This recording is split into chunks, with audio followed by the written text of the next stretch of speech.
செவ்வாழைப்பழம் வச்சு ஒரு அப்பம் செய்து பார்க்கலாம் இன்றைக்கி.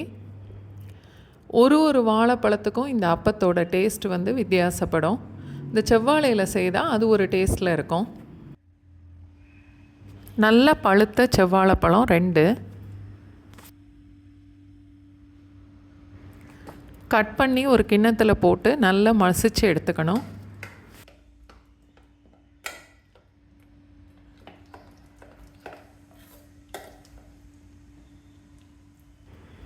ஒரு கப் அளவுக்கு கோதுமை மாவு 240 ml.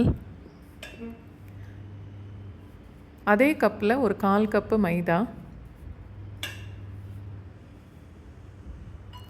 1/4 கப்பு அரிசி மாவு. நான் சம்பா பச்சரிசி மாவு எடுத்திருக்கேன். எந்த பச்சரிசி மாவு வேணாலும் யூஸ் பண்ணிக்கலாம். நாட்டு சர்க்கரை 1 கப் அளவுக்கு நான் எடுத்திருக்கேன். வெல்லம் வேணாலும் சேர்த்துக்கலாம். 3/4 கப்பு மட்டும் நான் சேர்த்துருக்கேன். மாவை கலந்து டேஸ்ட்டு பார்த்துட்டு வேணும்னா இதை சேர்த்துக்கலாம். கொஞ்சமாக உப்பு, தண்ணியும் ஒரு 3/4 கப்புலேருந்து 1 கப் அளவுக்கு சேர்க்கலாம். 3/4 கப்பு மட்டும் முதல்ல ஊற்றி கலந்துட்டு தேவைன்னா திரும்ப தண்ணி சேர்த்துக்கலாம்.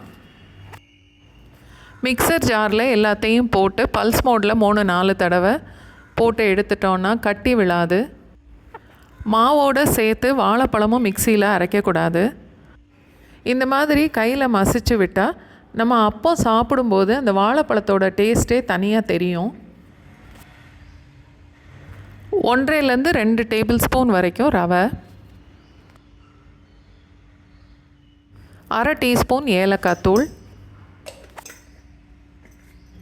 எல்லாம் சேர்த்து நல்லா கலந்துட்டு ஒரு 30 நிமிஷம் வரைக்கும் மூடி வச்சிடலாம். ரவை நல்லா இந்த மாவோடு சேர்ந்து ஊறணும். பொரிக்கிறதுக்கு எண்ணெயை நல்லா சூடாக்கிட்டு அடுப்பை லோ ஃப்ளேமை விட கொஞ்சம் கூட வச்சுட்டு இது மாதிரி கரண்டியில் எடுத்து அப்பம் ஊற்றணும்.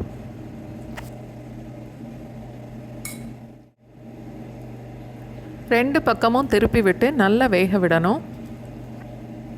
தீ அதிகமாக இருந்தால் அப்பம் வெளியில் செவந்துடும், ஆனால் உள்ளுக்குள்ளே வேகாது. இது மாதிரி நல்ல ப்ரௌன் கலரில் வந்ததுக்கப்புறம் நம்ம எடுத்துடலாம். ஒரு வாழைப்பழத்துக்கும் இந்த அப்பத்தோட டேஸ்ட்டு மாறும். நீங்கள் அப்பம் செய்கிறதுனா ஒரு தடவையும் ஒரு வாழைப்பழத்தில் மாவு கலந்து செய்து பாருங்கள்.